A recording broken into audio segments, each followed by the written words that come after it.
The pawn shop smelled like dust and old metal. Fluorescent light buzzed overhead, flickering slightly, throwing a pale, unkind glow across the glass counters full of other people's abandoned treasures, guitars nobody came back for, watches stopped mid-tick, a wedding photo still tucked inside a frame someone had sold along with everything else. Sarah Mitchell placed her wedding ring on the glass counter with a hand that would not stop shaking. "Just give me whatever you can," she whispered. The clerk barely looked up. $20. She didn't argue. She didn't cry. She folded the bill into her palm like it was worth 1,000 and walked out into the cold. Because a mother who hasn't eaten in 2 days doesn't have room left for pride. 2 months later, a black car stopped outside her apartment building. A man stepped out holding a small velvet box. He wasn't there to sell her something, he was there to return it. But why would a stranger drive across the city for a $20 ring? What Sarah didn't know was that this ring had already destroyed one family 25 years before she was ever born. Before we begin, don't forget to like and subscribe to Amazing Folktale, but only if you genuinely connect with this story. Hype up the video. Also, let us know where you're watching from and what your local time is in the comments below. I love seeing how these stories connect people from all around the world. Let's get started. Sarah Mitchell had always been the kind of woman who gave away her last slice of bread and called it not hungry. She was 32 years old, and if you'd met her 3 years earlier, you would have seen a woman laughing in a hospital hallway, holding a newborn daughter against her chest, promising her husband David that they were going to build a life so good their kids would never remember what it felt like to worry. That woman still existed somewhere underneath the exhaustion. You could see her sometimes in the way Sarah hummed old songs while washing dishes at 11 at night. Or the way she still kissed her son's forehead twice, once for him, and once, she said, for luck. Sarah worked 2 jobs. In the mornings, she scrubbed floors and wiped down tables at Rosie's Diner on 5th Street, the kind of place with cracked vinyl booths and a bell over the door that never stopped ringing. In the evenings, 3 nights a week, she cleaned office buildings downtown, pushing a cart of supplies through empty hallways, while her children slept at her elderly neighbor's apartment. A widow named Mrs. Alvarez, who charged her almost nothing because, she said, "I remember what it's like to raise babies with no help." Sarah's daughter, Ella, was 7 sharp, curious, the kind of child who asked, "Why?" until you ran out of answers. Her son Mason was 4, still soft around the edges, still believed his mother could fix anything, including the hole in his favorite stuffed rabbit and the ache of missing a father he barely remembered. There was a rhythm to Sarah's mornings that hadn't changed much even after everything fell apart. She woke at 5, before the sun, before the kids, before the world had a chance to remind her how tired she really was. She'd stand in the kitchen in the dark, drinking coffee that had gone lukewarm because she never had time to drink it while it was hot, and she'd look at the 2 small lunch bags she packed the night before, one with a cartoon dinosaur on it for Mason, one with a faded unicorn for Ella, and she'd feel, for just a moment, like maybe she was doing something right. She had grown up poor herself, the daughter of a house cleaner and a man who worked construction until his knees gave out, and she'd promised herself as a teenager that her own children would never have to know what it felt like to flinch every time the phone rang, afraid it was a bill collector. It was a strange, bitter irony that she now flinched at her own phone every single day. For exactly that reason. Before David died, Sarah had worked part-time at the diner mostly for extra spending money, new curtains, a birthday cake shaped like a dinosaur, a few dollars set aside for a rainy day. She and David used to sit on their small apartment balcony after the kids were asleep, splitting a single can of soda between 2 glasses because neither of them liked drinking straight from the can, and they'd talk about the house they wanted to buy someday, nothing fancy, just a yard big enough for a swing set and a dog. That balcony chair had sat empty for 14 months now. Sarah still sat out there sometimes, alone, when the apartment felt too quiet to bear. Her manager at the diner, a gruff but soft-hearted man named Tony, who'd known David a little from his occasional visits during lunch breaks, had quietly started scheduling Sarah for the shifts with the best tips without ever explaining why, and covered for her the one time she'd broken down crying in the walk-in freezer, telling the other staff she'd gone to grab supplies for 20 minutes longer than any supply run should take. Sarah never said thank you for that kindness out loud. Mostly because she wasn't sure she could get through the sentence without falling apart all over again. She simply worked harder the next day, and the day after that, in the only language of gratitude she had energy left to speak. 14 months earlier, David Mitchell had gone to work at Whitfield Industries like he did every day. A factory line worker who took pride in showing up early, staying late, and never complaining. He was the kind of husband who left love notes in Sarah's coat pockets before winter, the kind of father who built blanket forts on Saturday mornings and called them castles of the brave. He never came home from that shift. The official report called it an operator error. A malfunction on the assembly line. A machine that shouldn't have moved when it did. Sarah was too shattered by grief to ask the questions a stronger, less exhausted woman might have asked. She signed what she was told to sign, she nodded when they offered their condolences, and a modest settlement. She buried her husband on a Tuesday in the rain, and by Wednesday she was already calculating how many diapers that settlement money would buy before it ran out. It ran out faster than anyone warned her it would. What made Sarah remarkable wasn't that she never broke down. She broke down plenty in the shower, where the water could hide the sound, or in her car in a grocery store parking lot, after realizing she was $11 short at the register, quietly putting items back on the conveyor belt, one at a time, while the person behind her sighed. What made her remarkable was that every single morning, no matter how heavy the night before had been, she got up, put on a clean shirt, and told her children the day was going to be a good one. She had a habit, one Mrs. Alvarez had noticed and gently teased her about, of narrating small victories out loud to her kids as though they were enormous triumphs. "We got the electric bill paid a whole 3 days early this month," she'd say, grinning like she'd won a prize. "That means we're basically rich." Ella would giggle. Mason, too young to understand money, would just clap because his mother was smiling, and that was reason enough. Sarah kept a small tin box on top of the refrigerator, the kind that used to hold cookies, where she dropped in loose change and crumpled dollar bills whenever she could spare them. She called it the someday jar, though she never told the kids exactly what the someday was for. Some nights it was a trip to the zoo. Other nights, quietly, alone, she thought of it as a coffin fund, a way to make sure she'd never again have to ask anyone for money to bury someone she loved. She never let herself think too long about that particular thought. She believed stubbornly, foolishly, beautifully, that hard work and honesty were supposed to be enough to keep a family standing. She was about to learn that some of the people smiling at her, offering condolences, offering jobs, offering kindness, were not standing beside her. They were watching her. And one of them had been watching her family for longer than she could imagine. 25 years before Sarah Mitchell ever placed her ring on a pawnshop counter, another woman did the exact same thing, in the exact same city, for the exact same reason. Her name was Rosalind Cole. Rosalind was a seamstress, quick hands, quicker mind, a woman who could look at a torn hem and see, within seconds, exactly how to make it whole again. She worked out of the back room of a tailor shop that smelled like starch and cedar, mending suits for men who would never learn her name.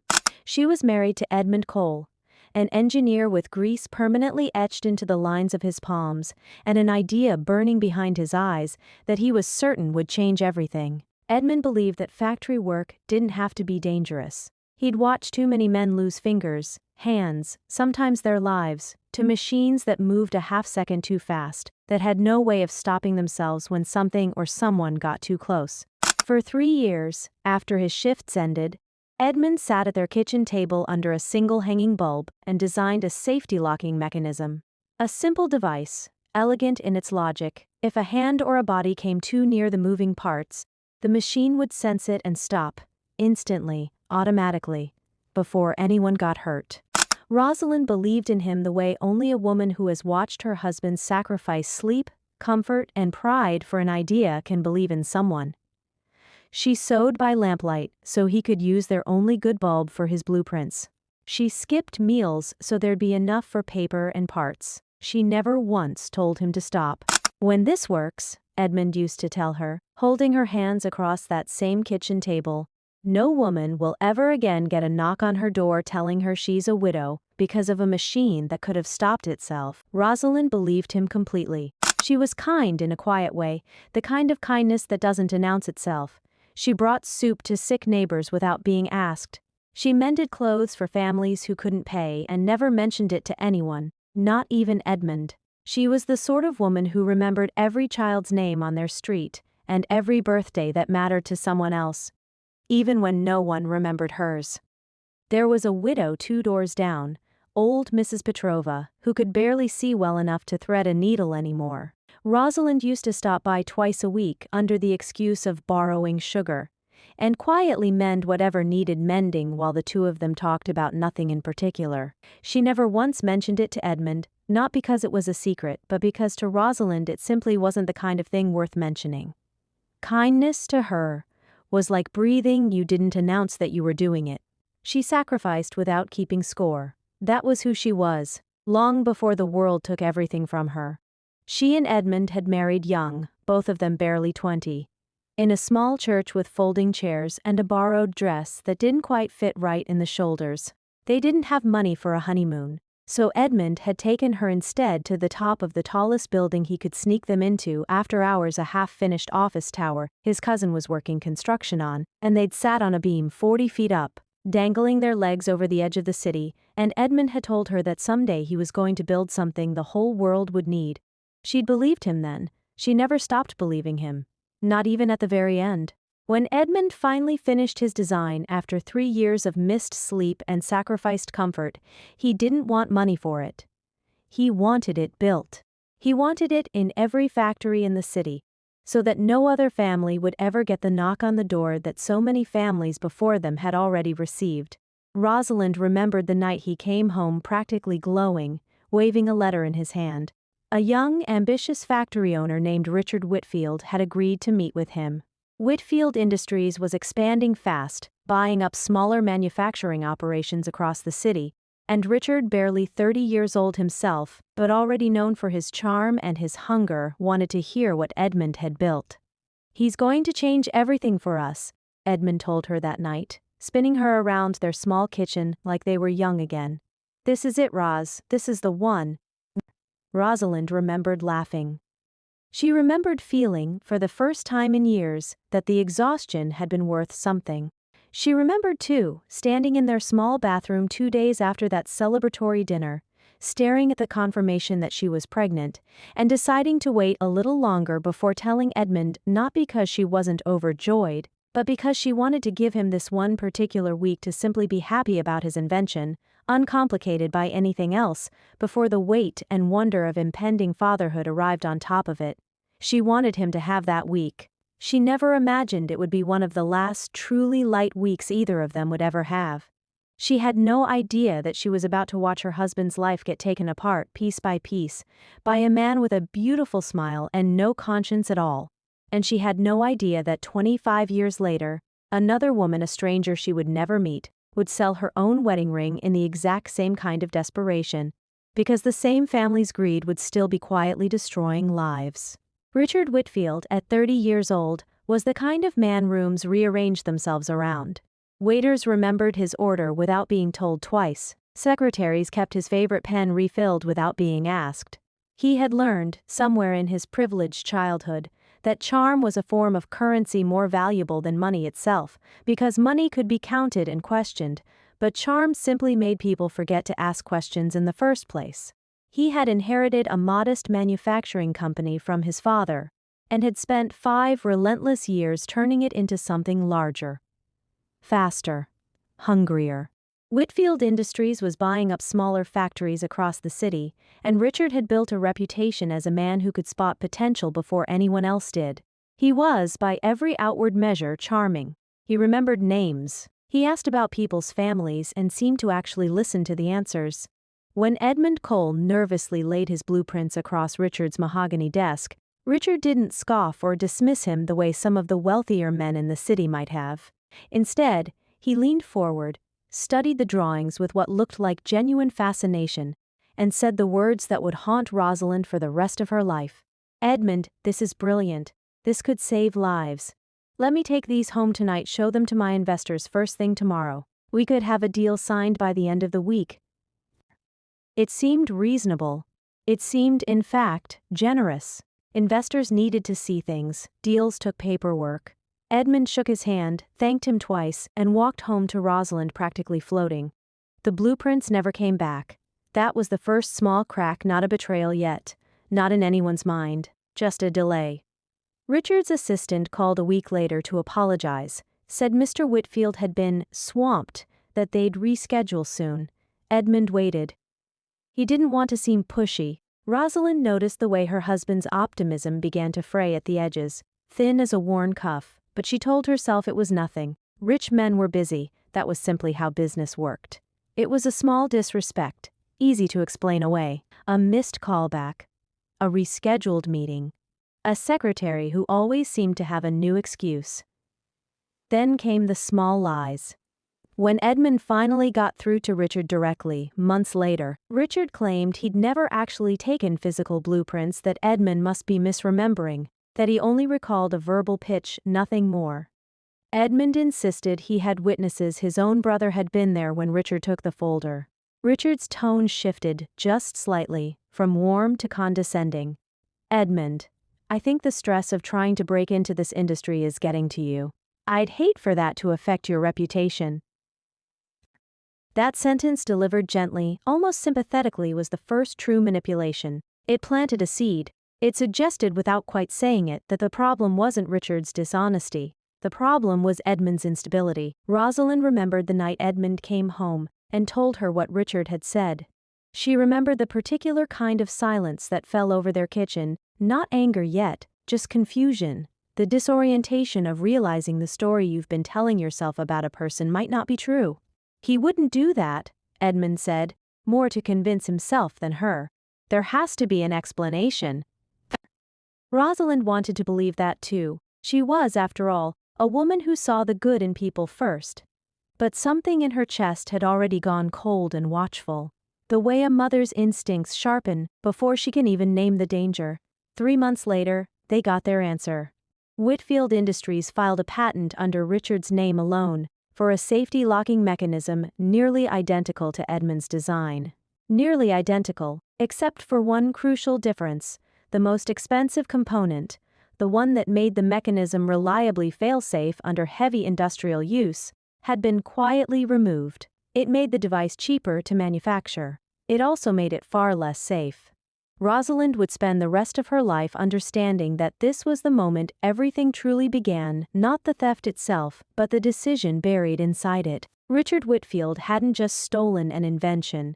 He had taken something built to save lives and made it cheaper, and in doing so, made it dangerous again. He had looked at the difference between safe and profitable, and chosen profitable, and told himself it was simply good business. There was a moment, late one night in his office, when one of his own junior engineers, a nervous young man named Preston, who'd been asked to quietly remove the safety component from Edmund's design, hesitated, and asked Richard directly if the modified mechanism was still safe enough for daily industrial use. Richard had smiled at him, the same warm, disarming smile that had convinced Edmund to hand over his blueprints in the first place, and said, "Statistically, Preston, nothing is ever completely safe. We're in the business of acceptable risk. That's what separates businessmen from dreamers." Preston quit 6 months later, uneasy but unable to prove anything was truly wrong, and never spoke of the conversation again. It was, in its own small way, the first cover-up in a line of cover-ups that would stretch across 25 years. Years later, Richard would raise his own daughter, Denise, with the same philosophy dressed up in gentler language. He taught her, from childhood, that the Whitfield name meant something, that responsibility to the family and the company came before impulsive feelings of guilt or sympathy. When Denise, at 14, once asked him directly why factory workers earned so little compared to executives, he'd smiled the same patient smile he gave everyone and said, "Because someone has to make the hard decisions that keep the whole operation running. Sweetheart, compassion is a lovely feeling, it doesn't build companies." Denise had believed him, mostly, for the next 20 years of her life. It would take a stranger's wedding ring and a deadline worker's widow to finally make her question it. That was who Richard Whitfield truly was. underneath the charm and the handshakes and the sympathetic tone in his voice. A man who could look you in the eye, take everything you had built, and almost convince himself that he'd done nothing wrong at all. 25 years later, his daughter would learn to do the same thing, in a boardroom that still bore his name. Edmund tried to fight it. He hired the cheapest lawyer he could find, a tired man with a nicotine-stained mustache who took one look at the patent filing and the size of Whitfield Industries' legal department, and told Edmund, honestly, that this would be an uphill battle. Richard's family had connections, not the illegal kind, not exactly, but the kind that mattered just as much. Judges who golfed with Richard's father.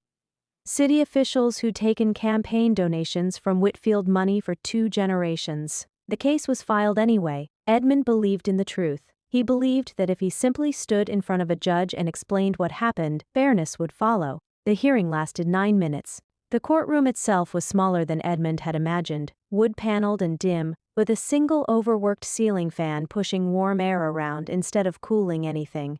Richard arrived with 2 attorneys in tailored suits, carrying leather folios that looked like they cost more than Edmund's monthly rent.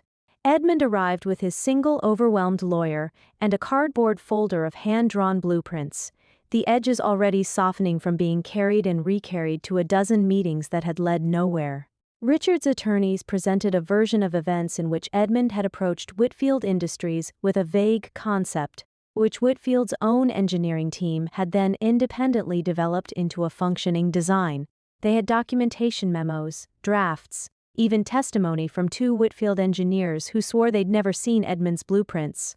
The judge, citing insufficient evidence, dismissed the case before Edmund's lawyer had even finished his opening statement. Edmund tried to speak once, standing up out of turn, his voice cracking as he said, "I built that. I built every piece of that with my own hands. I can walk you through every calculation," before the judge cut him off with a tired, not unkind but utterly final gesture of his gavel. Rosalind sat in the back row of that courtroom, gripping her purse so tightly her knuckles went white, watching her husband's shoulders fold inward like something inside him had physically collapsed. That night, Edmund didn't speak. He sat at their kitchen table, the same table where he'd designed the mechanism that was supposed to change everything, and stared at nothing for hours. Rosalind sat beside him, not talking, just present, the way you sit beside someone who is drowning and you cannot swim well enough to save them, but you refuse to let them drown alone. Around midnight, Edmund finally spoke, his voice rough. 9 minutes, Roz. 3 years of work, and it took him 9 minutes to erase it. He turned his hands over, staring at the calluses and grease stains that had never quite washed out. What was any of it for? Rosalind didn't have an answer that night. She simply reached across the table and held his hands the way she had 100 times before, and for once, she let herself cry too, quietly, so he wouldn't feel like he had to comfort her on top of everything else he was carrying. The humiliation didn't stop at the courtroom door. Word spread through the manufacturing circles of the city quietly, deliberately, the way rumors do when someone powerful wants them spread. The story became that Edmund Cole had tried to shake down Richard Whitfield, a respected young businessman, with false claims and manufactured evidence, hoping for a payout. Richard never said this publicly himself. He didn't have to. His name, whispered in the right rooms, was enough. No factory in the city would hire Edmund after that. Foremen who had once respected his work suddenly had no positions available. A man who had spent 15 years building a reputation as one of the most careful, most brilliant engineers in the district became, almost overnight, someone people crossed the street to avoid. Rosalind watched her husband apply for jobs sweeping floors in factories that had once turned to him for solutions. She watched him come home each evening a little smaller than the day before. "I don't understand," he told her one night, his voice hollow. "I built something to save lives. And somehow, I'm the villain in this story." Rosalind didn't have an answer for him. She only had her hands, which she placed over his, the way she'd done 100 times before, hoping touch could say what words could not. But their savings were nearly gone. The rent was due. And there was a baby coming, a fact Rosalind hadn't yet found the right moment to share, because she couldn't imagine bringing a child into a home this uncertain, and yet some part of her, some stubborn, hopeful part, whispered that maybe a child was exactly the kind of light this house needed. She would tell him soon. She just needed first to find a way to put food on the table without him knowing how bad things had truly become, because Edmund's pride had already been stripped bare in that courtroom, and she couldn't bear to strip away what little remained. That was the night Rosalind first opened her jewelry box and looked, for a long time, at her wedding ring. She closed the box without touching it. Not yet. She told herself there had to be another way first. Over the next 2 weeks, she took in extra sewing work, staying up until 2 and 3 in the morning by a single candle, because they could no longer afford to run the lamp that long. She sold a set of china that had belonged to her own mother, wrapping each plate in newspaper with trembling hands. She skipped meals more often than Edmund ever knew, always insisting she'd already eaten while cooking. It bought them another month. It wasn't enough, but the question had already been asked, silently in the dark of that kitchen. How much more would this family have to give up before someone, somewhere, finally paid for what had been taken from them? Neither Rosalind nor Edmund could have known the answer would take 25 years, a stranger named Sarah Mitchell, and a $20 pawnshop transaction to finally arrive. Back in the present, Sarah's life was collapsing in the same quiet, grinding way Rosalind's once had, not with one dramatic blow, but with 100 small ones. The week after David's death benefits abruptly stopped, Sarah's landlord informed her the rent was going up 22%, effective immediately. When she called the insurance company to ask why David's payments had stopped, a woman with a flat, practiced voice told her the claim was under pending investigation and that she was not authorized to explain further. Pending investigation of what? Sarah asked. He died at work. I have the report. I understand this is frustrating, ma'am. Someone will follow up. What? Please, Sarah said, hating how small her voice sounded. I have 2 kids. I need to know when this is going to be resolved. I've made a note on your file, the woman said, in the same flat tone she'd probably used 100 times that day alone. Is there anything else I can help you with? Sarah hung up without answering, sat down on the edge of her bed, and allowed herself exactly 90 seconds to cry, before wiping her face, checking on the kids, and going back to folding laundry, because the laundry, unlike the insurance company, would actually get done if she worked at it. No one ever followed up. Sarah did the math the way she always did now. At the kitchen table after the kids were asleep, a pen in one hand and dread sitting heavy in her stomach. Diner wages plus cleaning wages minus rent minus food minus Mason's inhaler minus Ella's shoes, which she'd outgrown 2 sizes ago, and Sarah still hadn't found the money to replace. She started selling things quietly, the way Rosalind once had, though she had no idea of the parallel. A blender David had given her one Christmas, still in decent shape, went for $12 to a neighbor. A box of paperback novels she'd been meaning to reread someday went to a second-hand shop for $8. None of it made a real dent, but each small sale bought a few more days, and days were all Sarah was really trying to buy anymore. She stopped turning on the heat until the apartment dropped below 60 degrees, layering the kids in sweaters instead and telling them it was camping night so they'd think the extra blankets were an adventure rather than a necessity. Mason thought it was wonderful. Ella, old enough to notice the thermostat, said nothing, but Sarah caught her once quietly turning it back down after. Sarah had nudged it up, as if her 7-year-old daughter had already, somehow, learned to worry about money too. That broke something in Sarah more than any bill ever could. It was David's funeral where Sarah first met Denise Ashford Whitfield. Sarah barely recognized the name at the time. She knew David worked for Whitfield Industries, of course, but she'd never met anyone from the company's leadership. Denise arrived at the small funeral home in a black dress that looked more expensive than anything Sarah owned, carrying an enormous bouquet of white lilies, her face arranged into an expression of practiced sympathy. The other mourners had noticed her too, a ripple of quiet whispers moving through the small chapel as people recognized the Whitfield name, wondering aloud why someone from the front office, as one older coworker put it, had bothered to show up at all for a line worker's service. David's own mother, elderly and half-deaf, had leaned toward Sarah during the reception afterward and asked not unkindly, Who's the fancy one by the flowers, dear? Did David know her? Sarah hadn't had an answer then. She still didn't. Not really. Months later.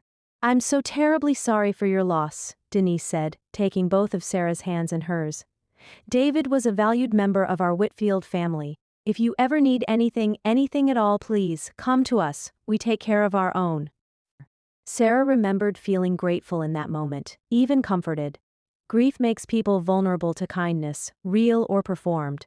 Because when you are drowning, you don't stop to ask whether the hand reaching for you actually wants to pull you up. It would be months before Sarah allowed herself to wonder why a Whitfield executive, a woman whose name David had never once mentioned in 3 years of factory work, had personally attended the funeral of a line worker she'd apparently never met. For now, Sarah simply nodded, thanked her, and went home to 2 children who needed dinner. The financial pressure kept building. Sarah took the part-time cleaning shift at the diner in addition to her regular hours, scrubbing the kitchen floor after closing for an extra $15 a night. She started skipping her own meals more often than she'd admit to anyone, telling Ella and Mason she already ate at work. It was during one of those diner shifts that she first noticed the quiet man who always sat in the corner booth, ordering black coffee and rarely anything else, always leaving before the morning rush got too loud. He dressed plainly a gray jacket, nothing that stood out, and he always, without fail, left a $5 bill folded neatly under his coffee cup, far more than the coffee cost.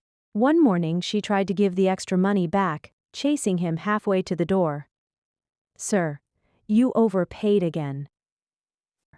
He'd looked at her for a moment, something unreadable passing behind his eyes, and simply said, "Keep it, you work hard." Then he was gone before she could argue further. Sarah didn't know his name. She barely registered him as anything more than a kind stranger, one small point of unexpected decency in weeks that otherwise offered none. She mentioned him once to Mrs. Alvarez, almost as a joke. "There's a nice quiet man at the diner who overtips me every time," never imagining he was doing anything more than being generous. She had no idea he had been watching her far more closely than she realized, not out of malice, but because her last name, printed on a company email address David had used years earlier, had recently appeared in a database he'd spent years quietly building. He'd spent an embarrassing number of nights that week debating with himself whether the coffee shop tips crossed some invisible line into inappropriate involvement, whether a stranger leaving extra money for a widow he'd never properly met was kindness or interference dressed up as kindness. He never fully resolved the question. He kept leaving the $5 anyway. The pressure kept mounting from other directions too. One evening, Ella climbed into Sarah's lap and asked, with the blunt honesty only a 7-year-old possesses, "Mommy, why don't you wear your ring anymore?" Sarah felt her throat tighten. "I'm having it cleaned, baby," she lied, smoothing Ella's hair. "It'll be pretty again soon." Ella nodded, satisfied, and went back to her coloring book. Sarah didn't think anything of the lie in that moment. She had no way of knowing that her daughter would repeat those exact words, innocently, to someone whose interest in that ring was anything but innocent, and that the lie would become a thread pulling 2 dangerous worlds together. A week later, a letter arrived addressed to David, from a law office Sarah had never heard of. The subject line read, Patent Dispute Cole v. Whitfield Industries. Sarah stared at it for a long moment, confused. David had never mentioned any patent dispute. She assumed it was a mistake, an old piece of mail meant for someone else, misdelivered by an overworked postal system. She tossed it into the kitchen junk drawer, on top of unpaid bills and expired coupons, and closed the drawer. She wouldn't open it again for weeks. By the time she did, everything about her life would already be unraveling in ways she couldn't have imagined. Rosalind's story, 25 years earlier, was reaching its own breaking point. With Edmund unable to find work and their savings gone, Rosalind made the decision alone, on a Tuesday morning, while Edmund was out walking the city for the 100th time, in search of a job that wouldn't come. She walked into a small pawn shop 3 blocks from their apartment, run by a heavy-set man named Samuel Krantz, who had known the neighborhood for decades, and asked no questions he didn't need answered. She placed her wedding ring on his counter, with hands that trembled, and when he offered her a modest sum, she took it. Because her baby she was showing now, though she still hadn't found the courage to tell Edmund how far along she truly was needed to eat, and pride had stopped being something she could afford weeks ago. Samuel Krantz remembered that transaction for the rest of his life.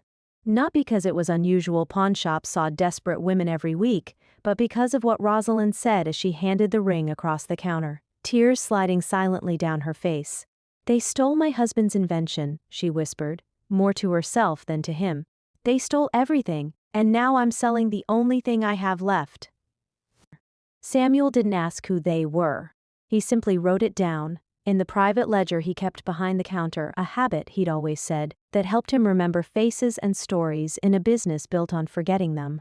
He'd seen thousands of desperate people cross his counter over the years, but something about the particular quiet dignity in Rosalind's grief stayed with him the way she didn't beg, didn't argue over the price, just quietly accepted whatever he offered and thanked him before she left, as though he'd done her a kindness rather than taken something precious off her hands for almost nothing. He logged the ring, logged her words, and quietly decided, without fully understanding why, never to sell it. He put it in a small wooden box in the back of his shop, told himself he'd get around to selling it eventually. And then simply never did. Life moved on. He got busier. The box got buried under decades of other unclaimed items. Eventually, he forgot it was even there. Rosalind went home that day with just enough money to buy groceries for 2 weeks. She never told Edmund what she'd done. When he eventually noticed the ring was missing from her hand, months later, she told him she'd taken it off because her fingers had swollen during the pregnancy. It wasn't entirely a lie, but it wasn't the truth either. 2 years after that pawn shop transaction, Edmund Cole died of a heart attack. He was 34 years old.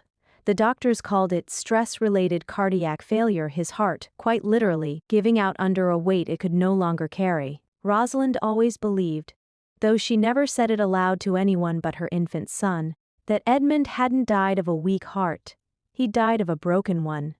She remembered the exact moment the hospital called, remembered standing in the kitchen of a smaller, cheaper apartment they'd moved into after the eviction notice on their old place, baby Nathaniel asleep in a second-hand crib in the next room, and how the phone had felt impossibly heavy in her hand as the doctor's voice, gentle and rehearsed, explained that there had been nothing more they could do.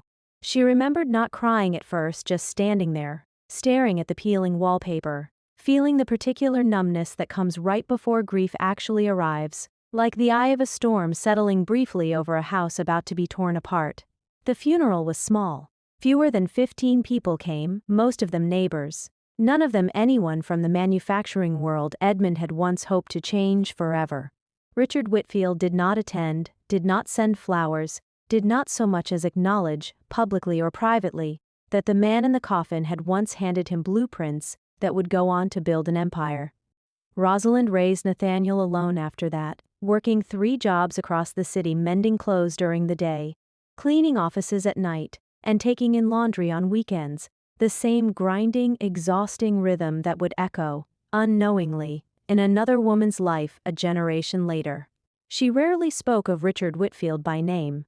She was careful about that, protective in a way that came from fear as much as dignity. But when Nathaniel was old enough to understand, perhaps 7 or 8, sitting across from her at their small kitchen table, much like the one his father had once designed blueprints on, she told him the only version of the story she allowed herself to tell. "A man in a nice suit took something from your father that should have been ours," she said, her voice steady, though her eyes were not. He smiled the whole time he did it. "Some people can do terrible things and still believe they're good people, Nathaniel. Remember that. And remember, one day, it might matter who you decide to become." Nathaniel never forgot those words. They lodged themselves somewhere deep in him, the way a splinter works its way beneath skin and stays there long after the wound has closed over it.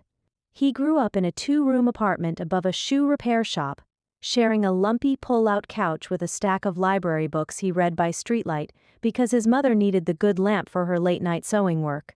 He remembered the sound of her sewing machine humming into the early hours, the smell of thread and starch that clung to her hands even after she'd washed them, the way she'd hum old songs to herself the same way, unknowingly, Sarah Mitchell would do a generation later in a different kitchen across the same city. He remembered too the day a classmate's father, a foreman at a nearby plant, recognized his last name and asked, half joking, half cruel, "Cole?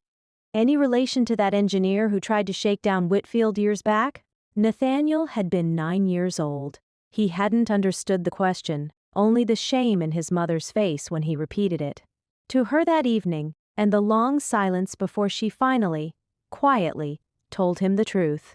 He decided that day, in the private way, that children sometimes make lifelong vows without fully understanding the weight of them, that he would become someone powerful enough that no one would ever again get to decide his family's story for them. Rosalind never remarried. She never fully recovered the life she and Edmund had once imagined for themselves. She worked until her hands were permanently stiffened by arthritis. And she never once got her wedding ring back, never even knew, in fact, that it still existed, sitting untouched in a forgotten wooden box 3 blocks from the apartment she'd once called home. She died when Nathaniel was 26 years old, in a small hospital room, with peeling paint and a window that didn't quite close all the way. Nathaniel held her hand as her breathing slowed, and her final words to him were quiet, almost peaceful, as if she'd been carrying them, fully formed, for decades, waiting for the right moment to set them down. "Some debts skip a generation," she whispered, "but they always come due."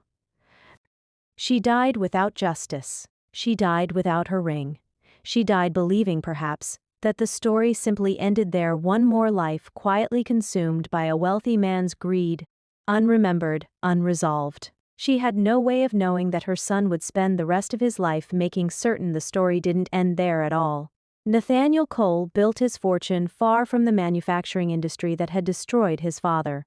He went into technology instead, deliberately, almost defiantly building software systems for logistics companies throughout his 20s, then founding his own company at 31 that streamlined industrial supply chains. It succeeded beyond anything he'd imagined. By 38, he was worth more money than Richard Whitfield's entire company had ever been valued at. But wealth never softened the splinter his mother had left in him. If anything, it sharpened it. For years, quietly, without publicity or fanfare, Nathaniel had been investigating Whitfield Industries. Not through lawsuits or public confrontation. He understood, from his mother's failed attempt at justice, that a direct legal assault against a company with decades of entrenched power would likely fail the same way Edmund's had.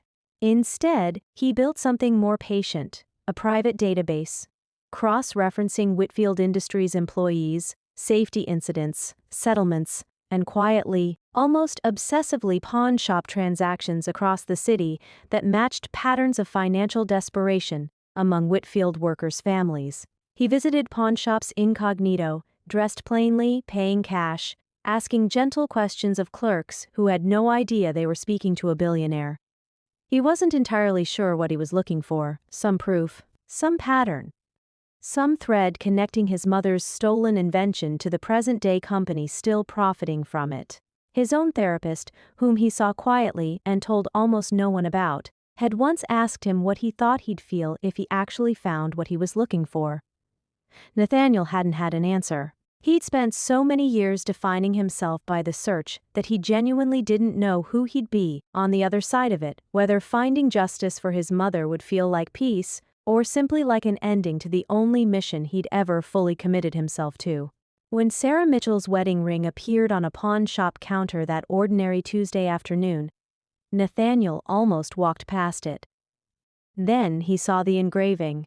Inside the band, in small worn letters, D and S, forever safe.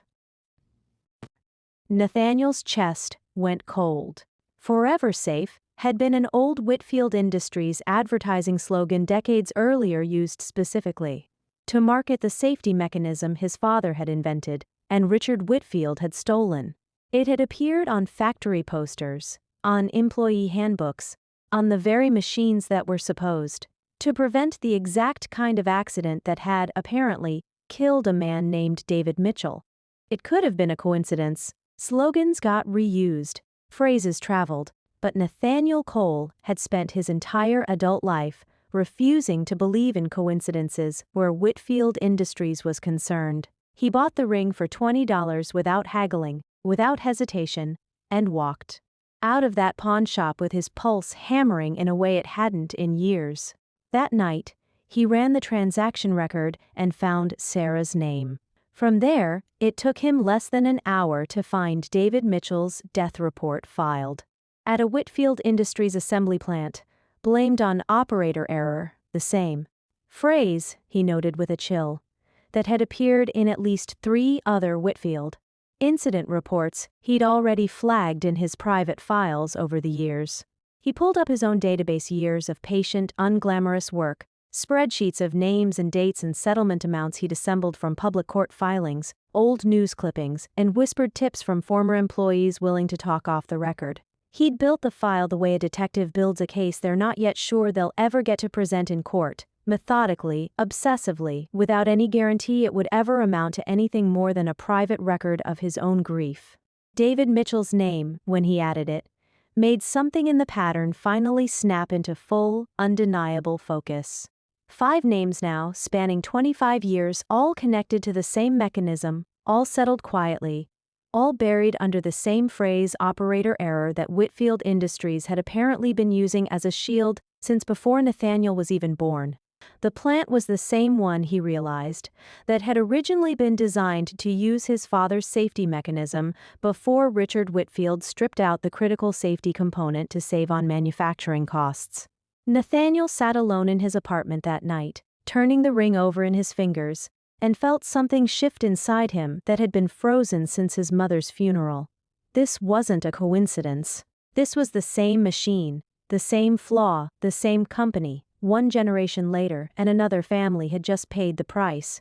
He didn't yet know Sarah Mitchell. He didn't know her children's names, or the sound of her laugh, or how many nights she'd gone without eating so her son could have seconds.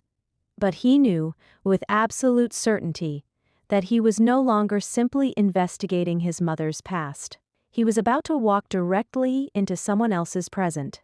And he had absolutely no idea, not yet, just how much more this story still had left to reveal, including a piece of his mother's own history that even he didn't know was still waiting, patiently, in a dusty wooden box 3 blocks from where it had all begun.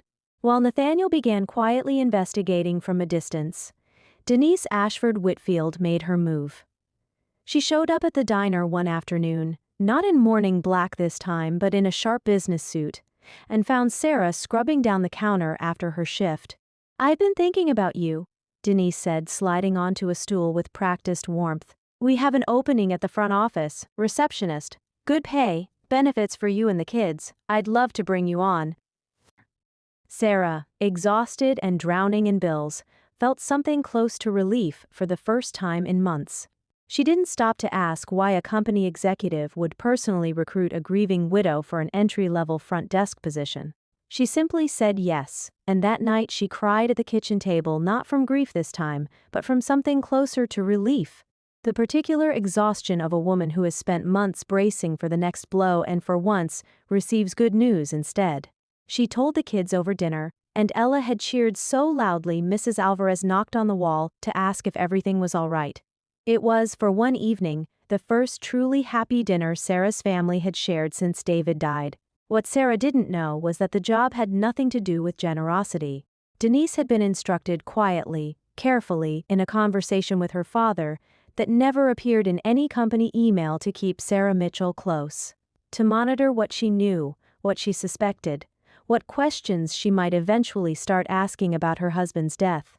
Richard Whitfield had learned, over decades, that the safest place to keep a threat was somewhere you could watch it. At first, the job seemed like exactly what Sarah needed: steady hours, a quiet office, coworkers who smiled at her in the break room. But small things began to feel wrong almost immediately. When Sarah, out of simple curiosity, asked a records clerk if she could see the old safety inspection files for the assembly floor, she told herself it was just to understand more about where David had worked. Nothing more. The clerk went stiff and said the files were restricted, HR only. When Sarah mentioned it again a few days later, the files had somehow been reorganized, and no one could locate the ones she'd asked about. A co-worker named Priya, who'd worked at Whitfield for nearly a decade, pulled Sarah aside near the break room one afternoon, glancing over her shoulder before speaking. "Don't dig here," Priya said quietly. "I mean it. People who ask too many questions about the old accidents don't last long in this building. I'm not trying to scare you, I'm trying to help you." Priya had worked in the records department for 9 years, long enough to remember at least 2 other employees who'd asked similar questions and quietly vanished from the company roster within weeks, their positions eliminated in vague restructuring announcements that never quite added up. She'd learned, the hard way, to keep her head down and her curiosity to herself, and something about the tired determination in Sarah's eyes reminded her uncomfortably of her own younger self, the one who used to believe that asking honest questions at work was simply part of doing a good job. Sarah laughed it off nervously, but the warning settled into her chest like a stone. She started paying closer attention after that. She noticed the way certain older employees went quiet whenever the subject of the assembly floor came up. She noticed that new hires were required to sign unusually long confidentiality agreements, far longer than the 2-page form she'd signed at the diner. She noticed a framed photo in the executive hallway of Richard Whitfield shaking hands with a city official at a ribbon-cutting ceremony 15 years earlier, and something about his smile in that photograph, practiced, symmetrical, a little too perfect, made her uneasy in a way she couldn't quite explain. She told herself she was being paranoid.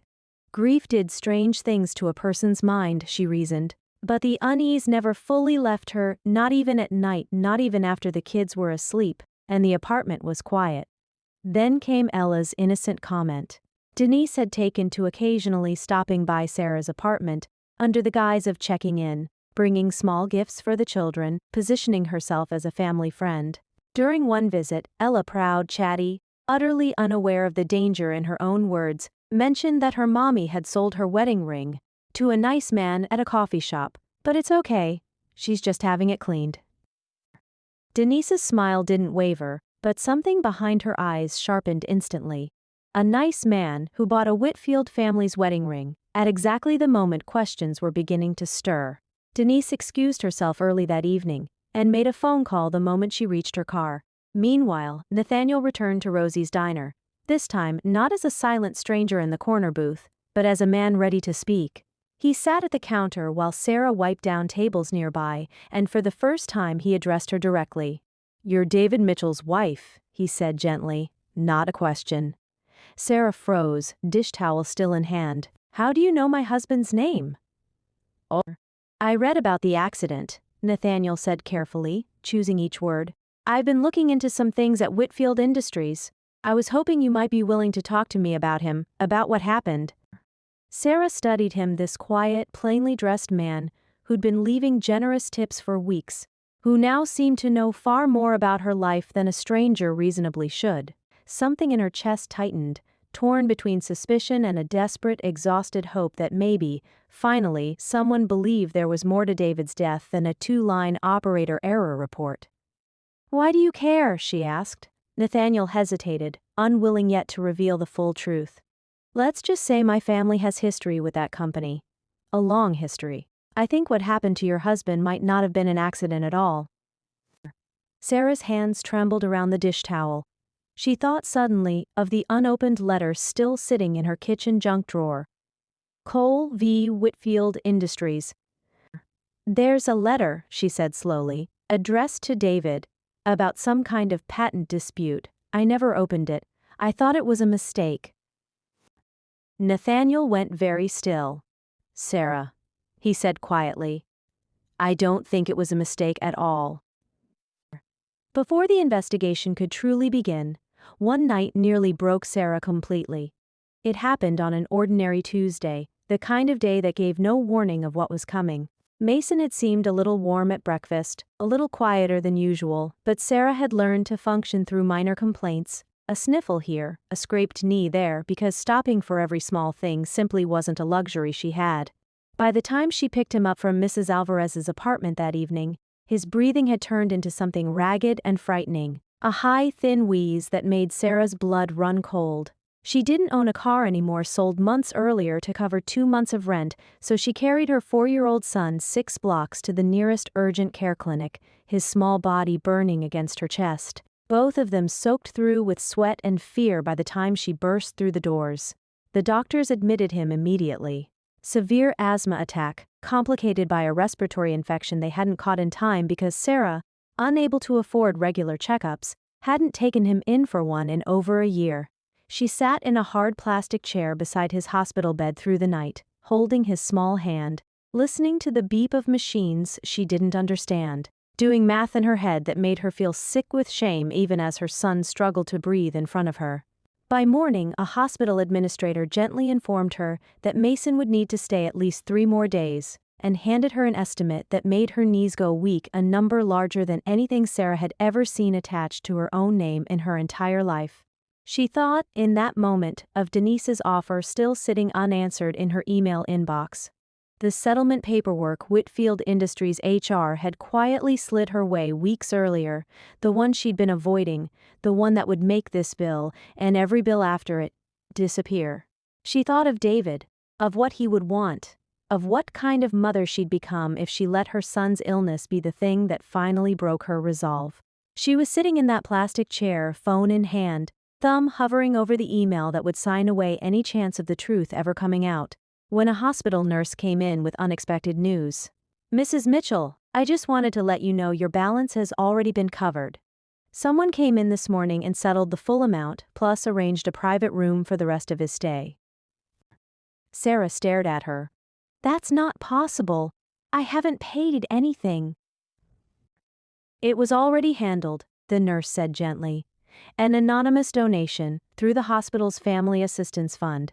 Sarah sat very still after the nurse left, staring at her sleeping son's face, feeling something that wasn't quite relief and wasn't quite fear, but sat uneasily somewhere between the two. In her experience, nothing in this world came free. Someone, somewhere, always wanted something in return.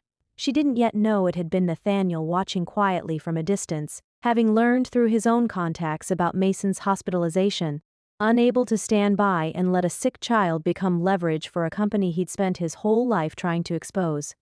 He hadn't told her. He hadn't wanted credit. He'd simply made a call, transferred the funds, and gone back to waiting.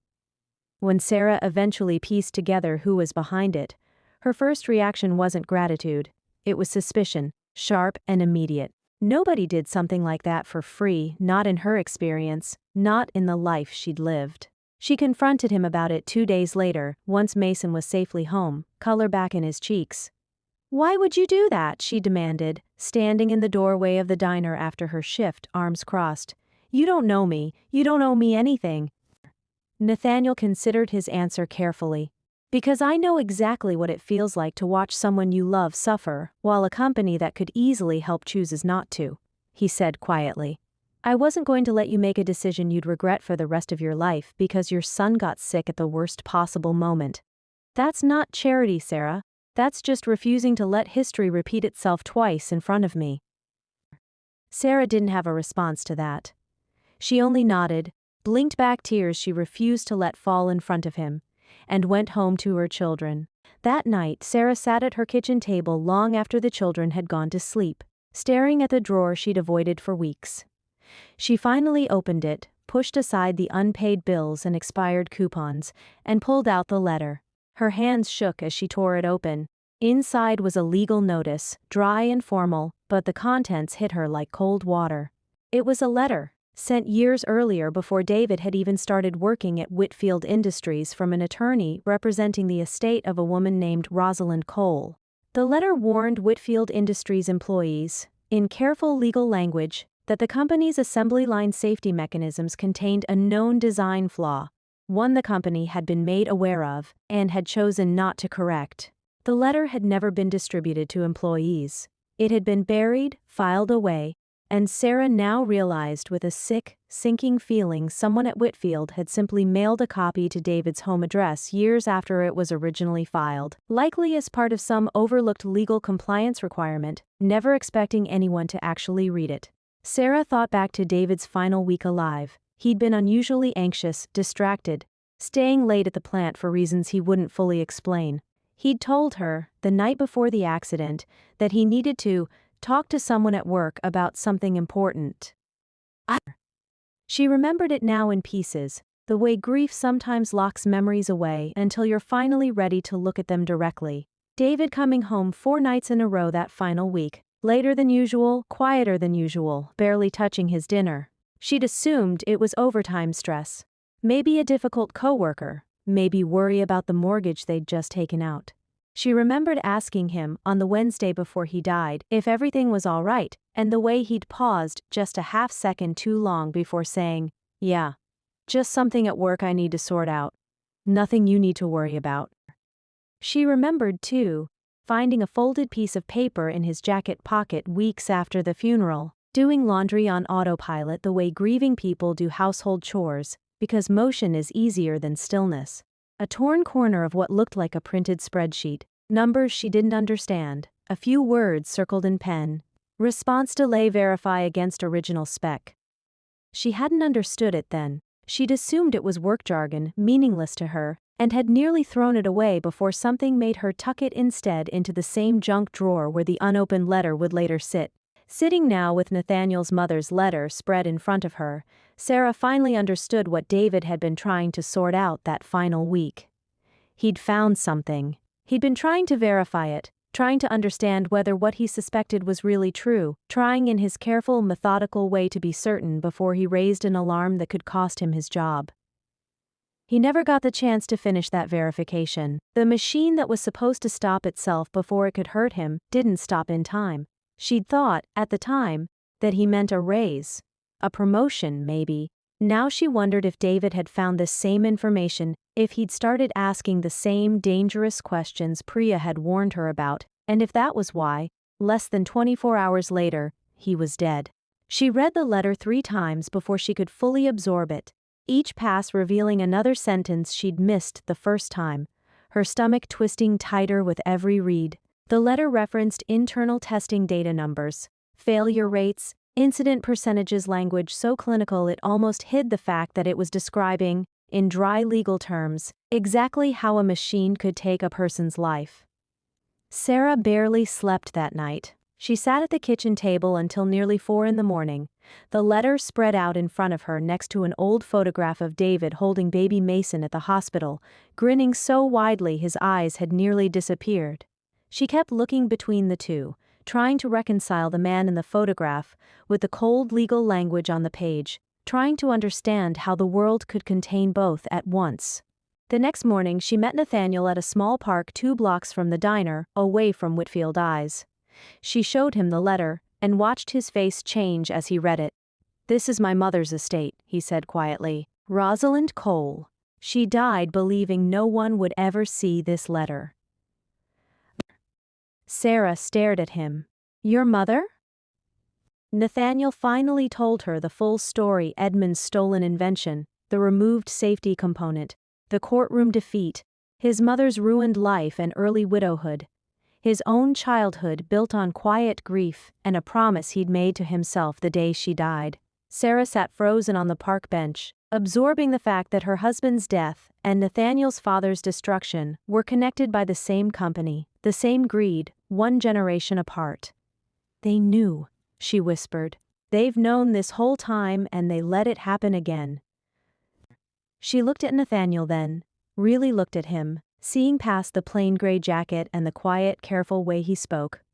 "Who are you, really? Because a stranger doesn't spend years chasing a company's old paperwork out of curiosity." Nathaniel was quiet for a long moment, weighing how much to say. "My name is Nathaniel Cole. I run a technology company. I have more money than I know what to do with, and none of it has ever felt like it was mine to keep, not really, not while the reason I built it is still sitting unfinished." He paused. "I didn't come to you for pity, Sarah. I came because I think you're the only other person alive who understands exactly what this company is capable of pretending it didn't do."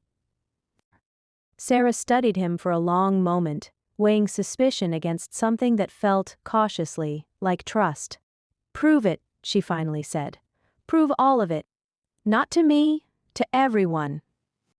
"That," Nathaniel said quietly, "is exactly what I intend to do." Meanwhile, back inside Whitfield Industries, the situation was unraveling from another direction entirely. Denise had discovered, through a security contact she'd quietly cultivated, that the mysterious nice man from the coffee shop and the increasingly persistent Nathaniel Cole conducting background inquiries into Whitfield's old safety records were the same person. She sat with that information for 2 full days before deciding what to do with it, torn between loyalty to her father and a growing, uncomfortable suspicion she'd been carrying for years but never allowed herself to fully examine. Richard Whitfield, informed by his daughter, felt something cold settle into his chest for the first time in decades. The name Cole hadn't crossed his path in 25 years. He'd buried that chapter of his life so thoroughly he'd almost convinced himself it had never happened at all. He made a decision that night, alone in his study, pouring himself a drink with hands that were not quite steady. "Start pulling the old safety files," he told his chief counsel over the phone. "All of them. I want everything related to the original mechanism design gone by the end of the week." He hung up the phone and sat alone in the dark for a long time, the ice in his glass slowly melting, the house silent around him in the particular way that very large, very expensive houses are silent. No creaks, no drafts, no sound of anyone else breathing nearby. He thought, briefly, unwillingly, of Edmund Cole's face in that courtroom 25 years earlier, the way the younger man's shoulders had folded inward when the case was dismissed. He hadn't thought about that face in years. He was surprised and faintly unsettled by how clearly he could still picture it. He poured himself a second drink and told himself, the way he had 1,000 times before, that none of it had really been his fault. Business decisions were rarely simple. Someone always paid a price for progress. He had simply chosen, each time, not to let it be him. It was, he told himself, simply protecting the company. Simply good business. It was the same lie he'd been telling himself for 25 years. The following week became the most dangerous of Sarah's life, though she didn't fully realize it until it was already happening. She was fired from Whitfield Industries without explanation, called into an HR office on a Thursday morning, and told with cold, rehearsed politeness that her position was being restructured. No severance, no real reason given. It happened the same day she'd quietly asked a second records clerk about older safety incident reports. Broke again, humiliated, and now certain something was deeply wrong, Sarah reached out to Nathaniel. Together, they were introduced through a contact of Nathaniel's to a former Whitfield safety inspector named Walter Higgins, a man in his 60s who'd been quietly dismissed from the company 8 years earlier after repeatedly flagging concerns about the assembly line mechanisms. Walter was terrified to talk. He'd signed his own NDA years ago, one that included a threat of legal action if he ever discussed internal safety matters publicly. He'd spent 8 years telling himself he'd done everything he could, that raising the concern once, being ignored, and then being quietly pushed out was the end of his responsibility. He'd built a smaller, quieter life since then, repairing appliances out of his garage, avoiding anything that reminded him of the plant floor. But sitting across from Sarah, a widow, a mother, a woman whose husband had died from the exact flaw he'd once tried to report, something in him broke open. He set down his coffee cup, and his hands, Sarah noticed, were shaking. "I flagged it in writing," he said, his voice cracking. "Twice. I told my supervisor the emergency stop response time on that mechanism was nearly a full second slower than the original spec called for." "A full second, Mrs. Mitchell. Do you understand what that means on a factory floor? A second is the difference between a hand and no hand. Between a life and no life." He wiped his eyes with the back of his hand, embarrassed. "They told me I was being alarmist. 2 months later, I was let go for performance issues. 22 years at that company, and that's the reason they gave me." "It's not just your husband," Walter told her, his voice shaking. "There have been at least 4 other incidents over the past 20 to 5 years, all connected to that same mechanism. Every single one got quietly settled. NDAs, payouts. No public record, no lawsuits that ever made it to trial. They buried every single one." Sarah sat in stunned silence. David's death wasn't an isolated tragedy. It was a pattern, a cost of doing business that Whitfield Industries had been managing, quietly, for a quarter of a century. Meanwhile, Denise spent 3 sleepless nights wrestling with what she now knew. She thought about the framed photo on her father's office wall, the two of them at her college graduation, his arm around her shoulders, both of them beaming. She thought about the trust fund that had paid for that degree. The trust fund built, she now understood with sickening clarity, on money that traced back to a stolen invention and a string of quietly buried tragedies. She thought, most of all, about the little girl at Sarah's apartment, Ella, who had shown her a drawing of her father with wings, explaining matter-of-factly that heaven needed good workers too. Denise had smiled and complimented the drawing and gone home and been unable to eat dinner that night. She made her decision at 4 in the morning, sitting alone in her kitchen, staring at the internal email chain she'd already downloaded but hadn't yet decided what to do with. She thought of her father's voice, patient and reasonable, explaining away every uncomfortable truth she'd ever brought to him. She thought of Rosalind Cole, a woman she'd never met, dying without ever seeing justice. By sunrise, she'd made the call. She reached out to Sarah directly, not as an enemy this time, but frightened, uncertain, carrying a guilt she could no longer outrun. They met in a coffee shop far from Whitfield's downtown offices. "I've suspected for years that my father was hiding something," Denise admitted, her voice barely above a whisper. "I never had proof. I told myself it wasn't my business, that I was imagining things. I let myself believe it because believing anything else meant admitting what kind of family I actually belonged to." "I grew up in that house," Denise continued, staring down at her coffee. "Private tutors, summer homes, a closet full of clothes I never wore twice. I used to think I'd earned some of it, that I worked hard at the company too, that my role mattered. It took me a long time to admit that I was just furniture. Dressed up, useful furniture, meant to make the company look like it had a conscience, because a woman was sitting in the meetings."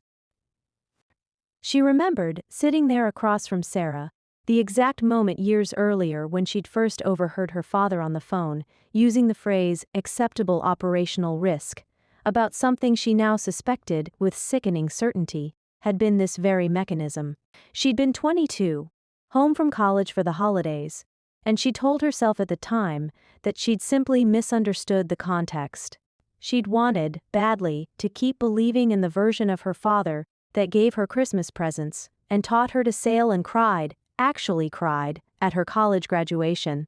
It was easier to misunderstand a phone call than to reconcile that man with a man capable of what the emails now proved beyond doubt. She slid a folder across the table, an internal email chain she'd quietly copied from an old company server, one Richard had apparently forgotten still existed. In it, in his own words, Richard Whitfield had explicitly ordered that the original safety flaw never be corrected, calling a proper redesign too much cost for too little liability. Sarah read the email twice, her hands trembling slightly. There was a coldness to the phrasing that chilled her more than outright cruelty would have. It wasn't written by a monster twirling a mustache. It was written by a man discussing spreadsheets, line items, quarterly projections, as if the lives on the other side of that decision were simply another column to be minimized. It was, in black and white, undeniable proof that Richard Whitfield had known for 25 years exactly what his stolen, altered design was capable of doing, and had chosen, every single time, to protect the company's profits, instead of the workers' lives. Sarah stared at the email, feeling something between rage and grief rise in her chest so powerfully she could barely breathe. "He knew," she said again, quieter this time, the words settling into something harder, more resolved. "He's always known." That night, Richard discovered Denise's betrayal through a security log flagging unauthorized file access. He confronted her in his study, his voice cold in a way she'd rarely heard. "You'd choose strangers over your own family," he said, "over everything I built for you." "You didn't build it," Denise said, her voice trembling but steady. "You stole the foundation of it from a man who trusted you. I've spent my whole life benefiting from something you took. I can't do that anymore." Richard threatened, that night, to cut her from the family will entirely, to disown her publicly if she pursued this any further. Denise didn't back down. For the first time in her life, she chose truth over inheritance. The legal path, however, wasn't simple. Nathaniel's lawyers discovered a serious complication. The original NDA Rosalind had been pressured into signing decades earlier during the failed lawsuit against Richard, may have accidentally waived certain future claims related to the same patent and design, a legal technicality that threatened to undermine the entire case before it could even begin. The NDA is very likely unenforceable, the lawyer explained carefully.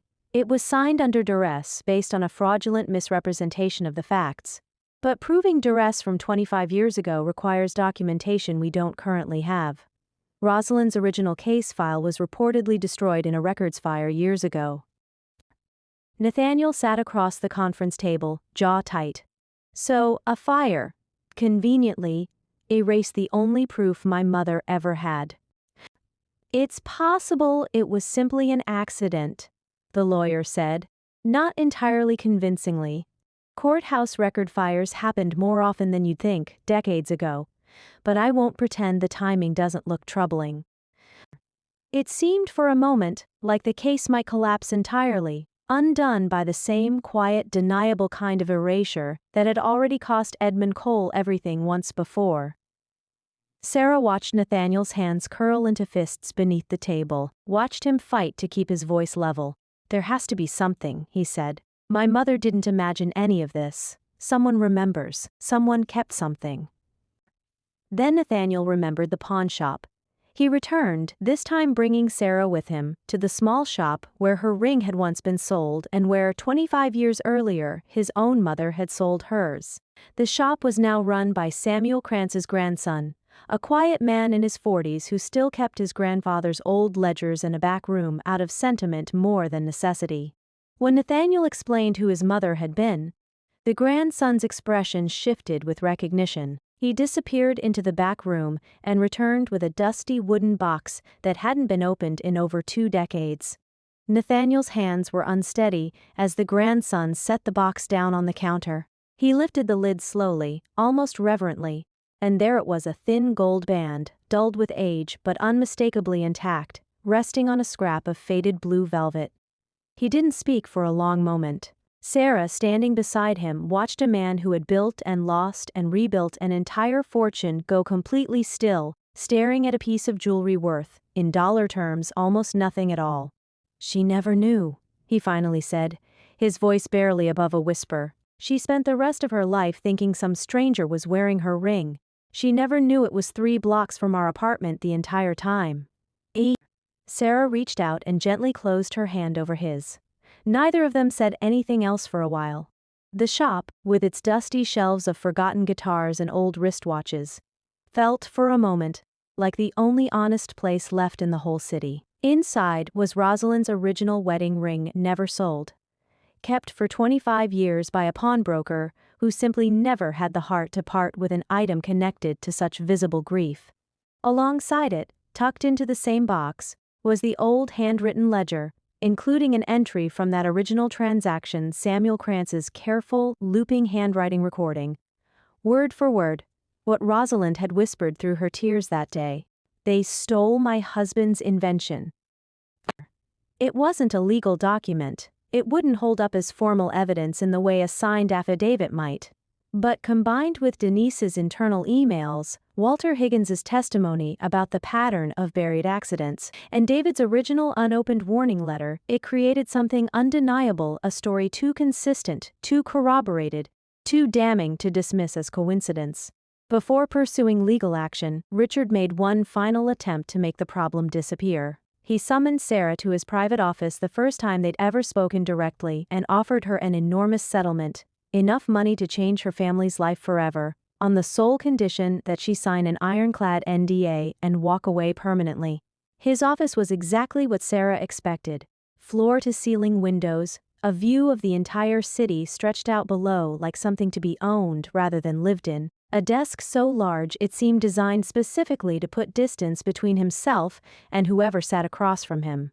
Richard rose when she entered, extending a hand she didn't take, and gestured for her to sit in a leather chair that swallowed her whole. "Mrs. Mitchell," he began, his voice warm, measured, the same voice that had once convinced Edmund Cole to hand over 3 years of his life's work.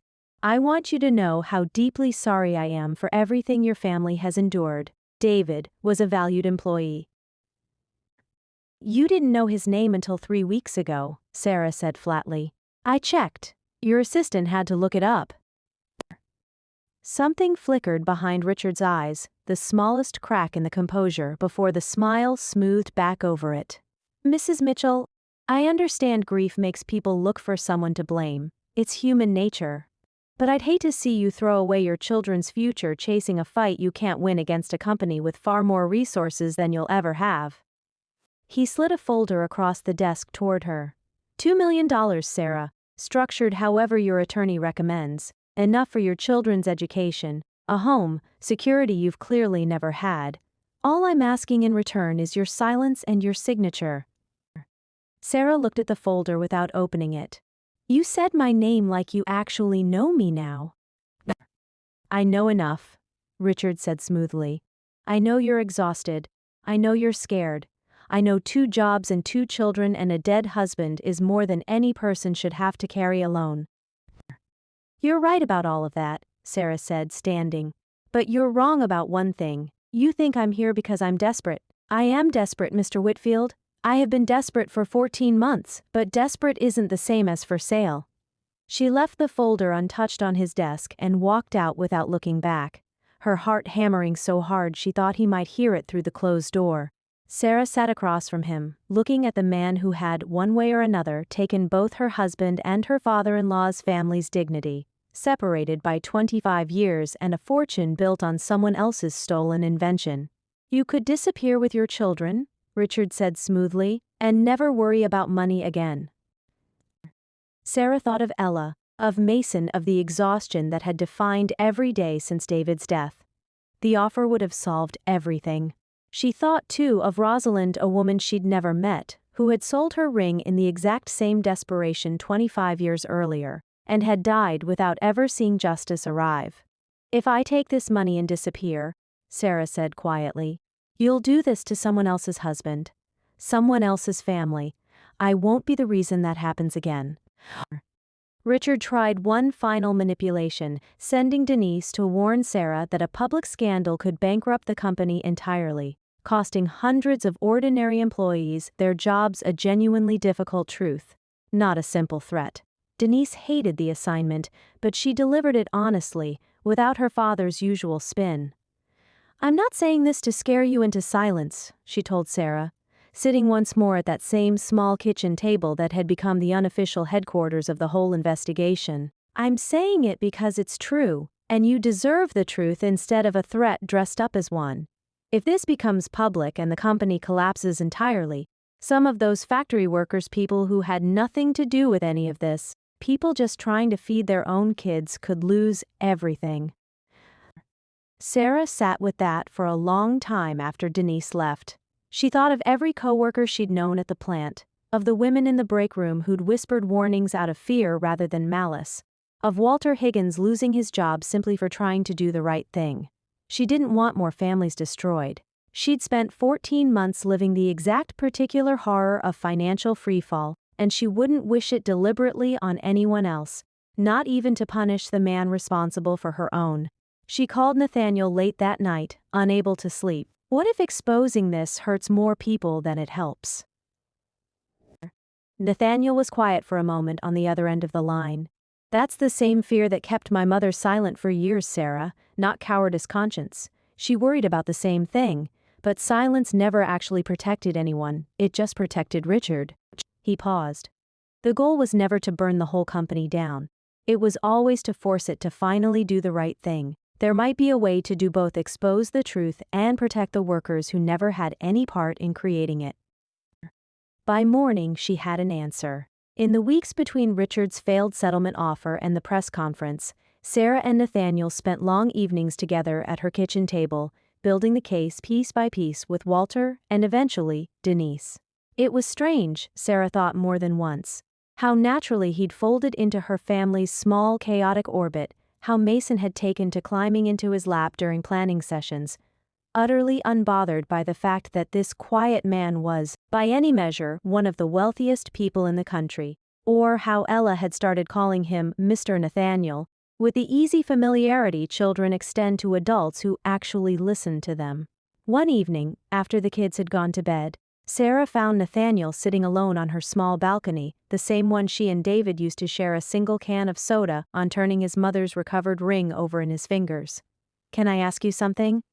Sarah said, sitting down across from him. "All this time, all this money, all these years chasing this, what did you actually think would happen when it was finally over?" Nathaniel considered the question for a long moment. "Honestly, I don't think I ever let myself imagine an ending. I think some part of me needed this to stay unfinished, because as long as it was unfinished, I still had something to do for her." He turned the ring over once more. "I don't know what happens now. I've spent 20 years building toward a moment I never actually pictured arriving." Sarah understood that feeling better than she could explain. She'd spent 14 months simply trying to survive one day at a time, never quite allowing herself to imagine a future beyond the next bill, the next shift, the next impossible choice. "Maybe," she said quietly, "it doesn't have to be an ending. Maybe it's just the first day of something neither of us had time to imagine yet." Nathaniel looked at her for a long moment, something unguarded passing across his face for the first time since she'd met him. Neither of them said anything more that night, but something between them had shifted. Not romance, not yet. Just the quiet, unfamiliar sensation of two people who had spent years surviving alone finally realizing they didn't have to anymore. "I'm not trying to destroy this company," Sarah told Nathaniel, Denise, and Walter the next day, gathered around Nathaniel's kitchen table. "I want the truth exposed. I want the machines fixed. I want a fund for the families this has already hurt. But I don't want hundreds of innocent workers losing their jobs because of what one man decided to do 25 years ago." She'd spent the previous night drafting the outline of a proposal on the back of one of Mason's coloring pages, the only paper she could find at 2 in the morning. "What if we push for a court-supervised restructuring instead of a total shutdown? Force new ownership. Force the safety redesign. Force real oversight but keep the plant running. Keep people employed. Justice doesn't have to mean everyone loses their job to prove a point." Walter nodded slowly. "That's not naive. That's smarter than half the settlements I've seen companies negotiate their way out of over the years. Reform costs money, but it costs less than a total collapse, and no judge wants headlines about thousands of newly unemployed factory workers on top of everything else." Denise, quiet for a moment, finally spoke. "I can help build that case internally. I know exactly which departments would need restructuring, which executives were complicit versus which ones genuinely had no idea. It's more work than just handing everything to the press and walking away. But it's better." Nathaniel looked around the table, a fired factory worker, a disgraced heiress, a grieving widow, and himself, a man who'd spent 2 decades planning for exactly this moment, and never once imagined it would end with mercy built into the plan. "My mother wanted the mechanism to save lives," he said quietly. "Not to become a weapon for revenge. I think she'd want this version of it."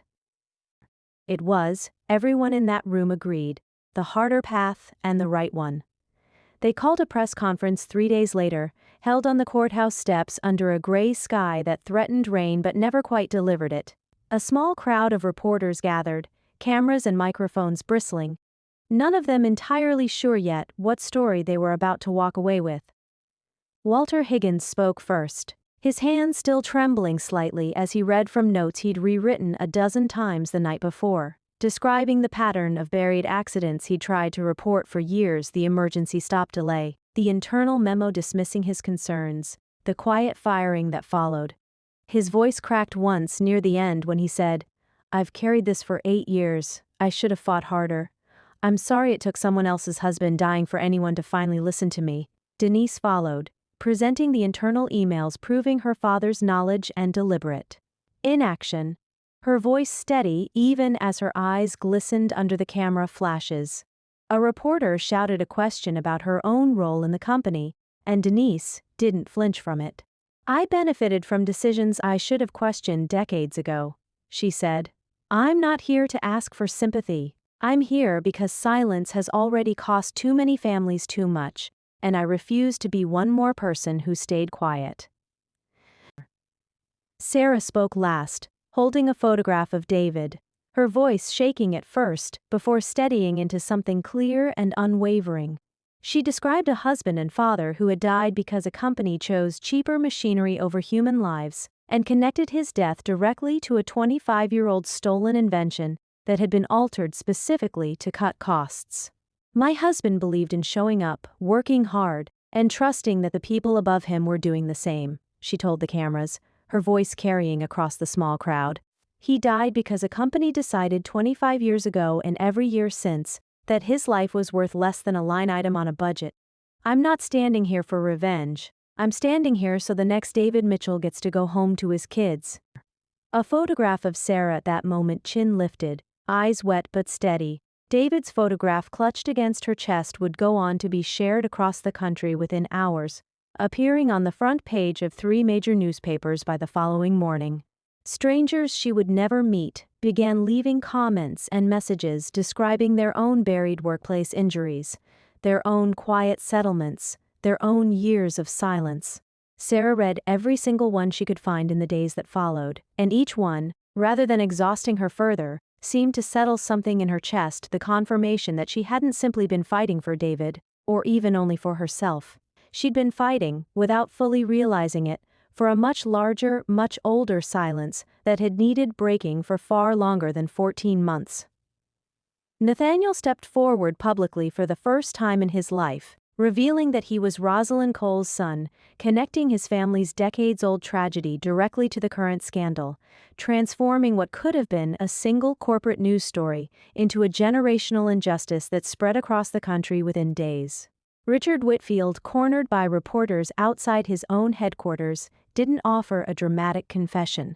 He did what people like him always do. He deflected, blamed unnamed engineers for historical design decisions, insisted he'd been unaware of specific safety concerns, and tried to walk past the cameras entirely. It only made the public angrier.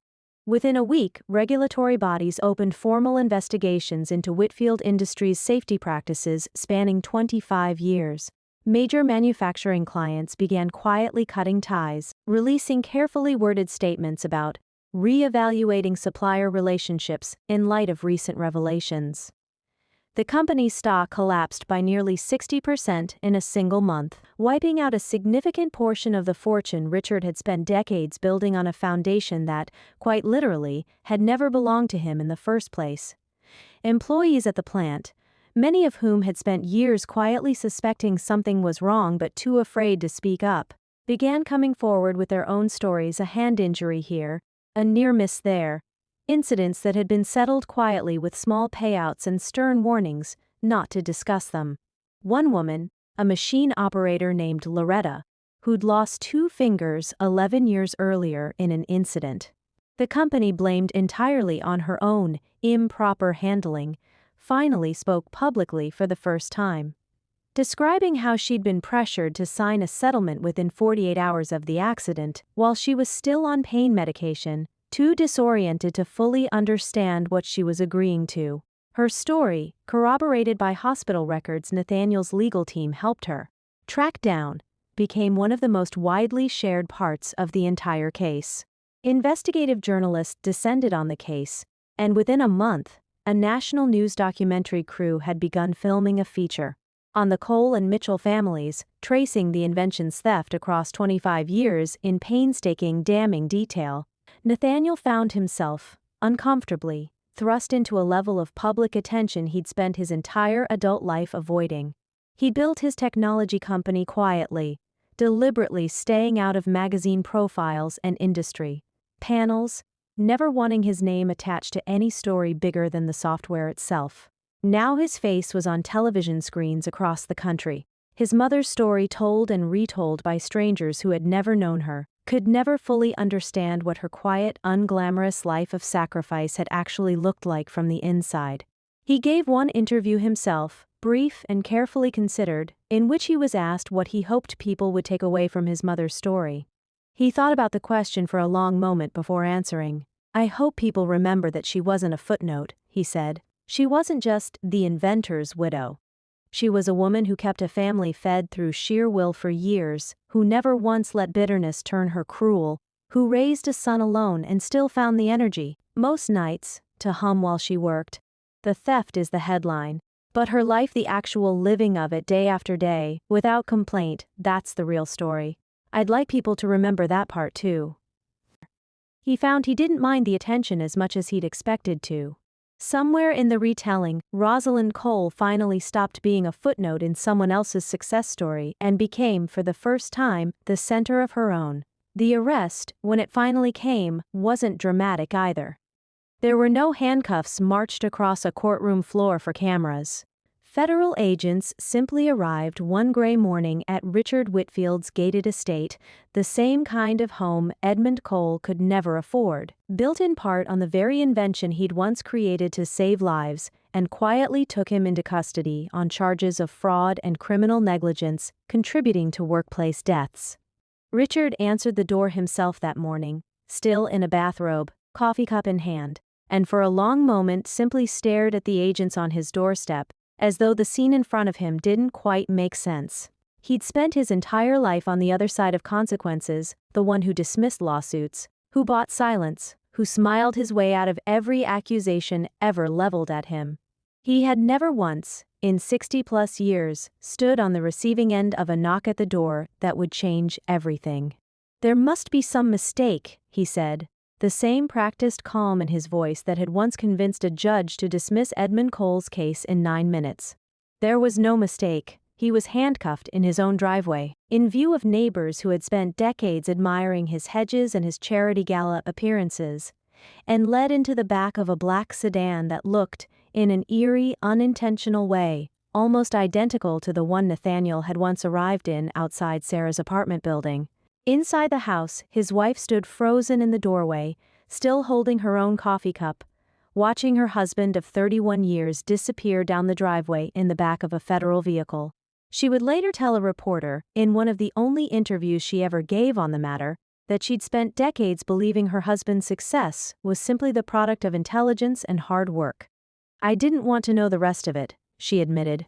"I think some part of me always suspected there was a rest of it." Oh! It was, in its own quiet way, an almost perfect inversion of what he had once done to Edmund, destroying a life from a position of power, except this time the power had finally run out. Denise chose not to fight for what remained of her father's company. Instead, she worked with the court-appointed liquidators to direct a significant portion of the company's remaining assets into a compensation fund for injured workers and grieving families, Sarah's included. It wasn't redemption that erased what her family had done. It was, she said quietly at the fund's opening, the only decision that ever actually mattered. She visited her father exactly once while he awaited trial, sitting across from him in a visitation room with a scratched plexiglass divider between them. He asked her, without much emotion, whether she regretted what she'd done to the family name. "I regret that it took me this long," she told him. "I regret every year I spent pretending not to notice. But I don't regret finally telling the truth. That's the first decision I've made in years that I actually feel proud of." She didn't visit him again. She sold the family estate within the year, kept only a small apartment for herself, and took a modest salary working full-time for the compensation fund she'd helped create a life smaller than the one she'd grown up in, but one she described, in a rare interview months later, as the first one that's actually felt like mine.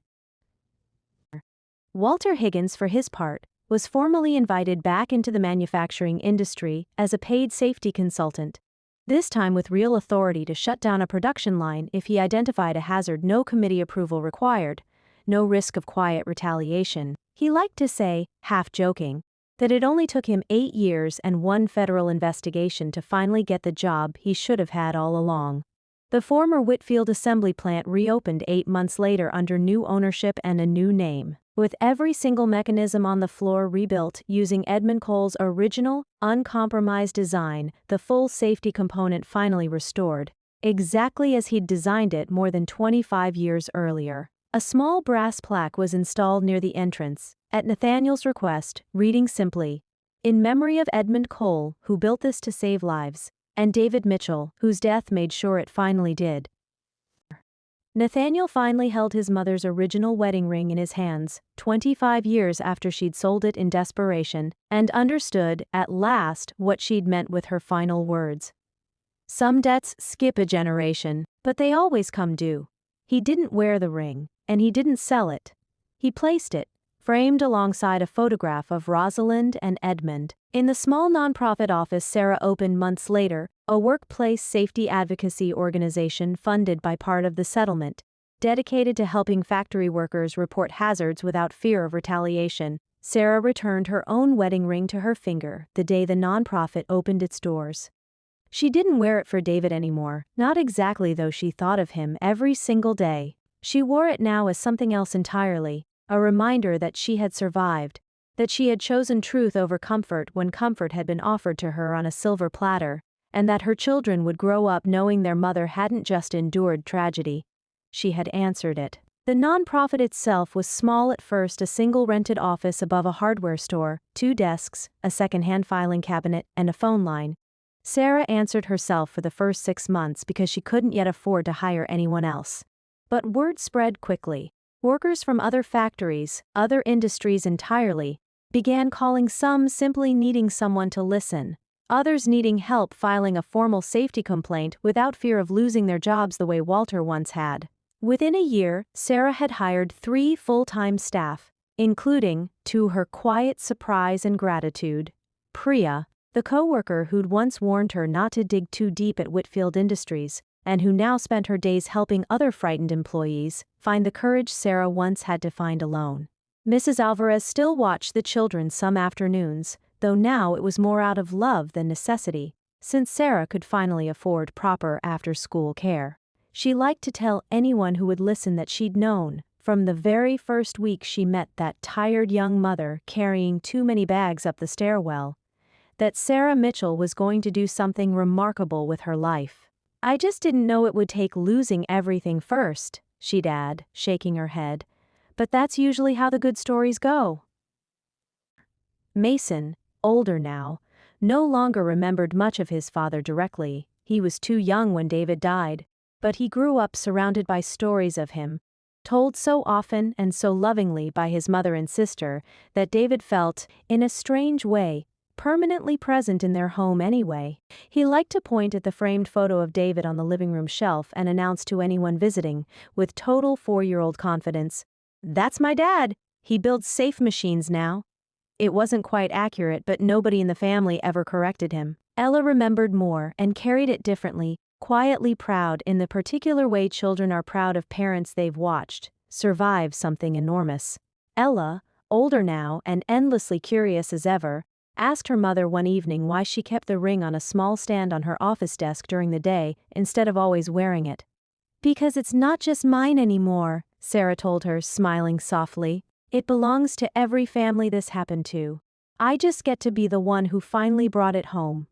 Nathaniel stood at the back of the small crowd during the nonprofit's opening ceremony, watching Sarah speak to a room full of workers and families who had, for the first time in 25 years, been truly heard. He thought of his mother, of the countless nights she'd worked 3 jobs alone, of the kitchen table where his father had once designed something meant to save lives, only to have it stolen and turned into something that took them instead. He finally understood, standing there, what she'd been trying to tell him all those years ago.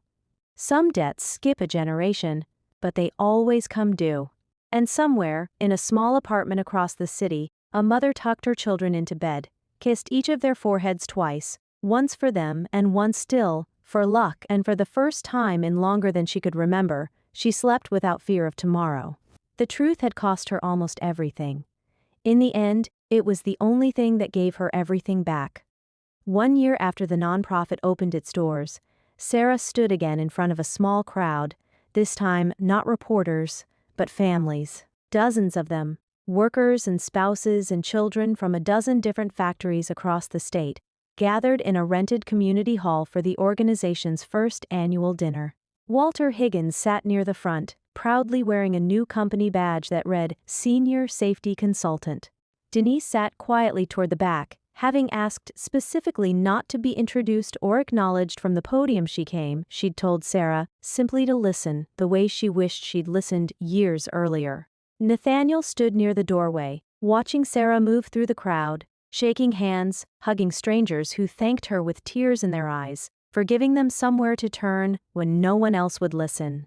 He thought, watching her, of his mother's voice all those years ago at their small kitchen table. Some debts skip a generation, but they always come due. He finally understood the second half of that sentence in a way he hadn't before. The debt owed to his mother hadn't been repaid by Richard's arrest, or the company's collapse, or even the recovery of her ring. It had been repaid quietly and completely in a rented community hall full of families who no longer had to suffer in silence the way she once had. After the dinner, Sarah found him by the door. "You've been awfully quiet tonight." "I was just thinking about my mother," Nathaniel said. "I think she would have liked this room, all this noise, all these people talking over each other, refusing to be quiet anymore." He paused. "I think that's what she was always missing, not the money, not even the justice exactly, just people who refused to let her be forgotten."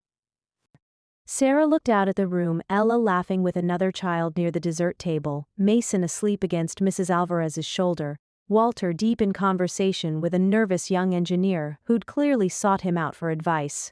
"She's not forgotten," Sarah said quietly. "None of them are. Not anymore." Outside, the city moved on the way cities always do, indifferent, relentless, full of its own small tragedies and quiet victories happening in kitchens and factories and pawn shops all across its streets. But in that one rented hall, for one evening, two families separated by 25 years and a stolen invention finally sat together, whole and unafraid of the silence that had once nearly swallowed them both.